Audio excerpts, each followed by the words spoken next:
హనుమంతుడు శివుడి యుద్ధం అశ్వమేధ యజ్ఞం సందర్భం. శ్రీరాముడు యుద్ధం తర్వాత అయోధ్యలో అశ్వమేధ యజ్ఞం చేయాలని నిర్ణయించాడు. యజ్ఞంలో విడిచిన గుర్రం అశ్వమేధ అశ్వం ఎవరి రాజ్యంలోనైనా తిరిగితే అది వారి అనుబంధాన్ని లోబద్ధతను సూచిస్తుంది. ఎవరికైనా అభ్యంతరం ఉంటే వారు ఆ గుర్రాన్ని అడ్డుకోవాలి. ఒక ప్రాంతంలో ఆ గుర్రాన్ని అడ్డగించిన వాడు భగవాన్ శివుడే అని ఒక కథ ఉంది. ఇది యథార్థ యుద్ధం కాకపోయినా ఒక దివ్య లీలాగా చెబుతారు. హనుమంతుడు ఆ గుర్రాన్ని కాపాడటానికి వచ్చాడు.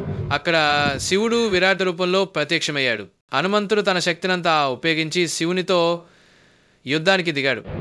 హనుమంతుడు గదను ప్రయోగించగా శివుడు తన త్రిశూలంతో ఎదుర్కొన్నాడు. యుద్ధం ప్రళయంలా సాగింది. దేవతలు ఋషులు కూడా చూస్తూ భయపడ్డారు.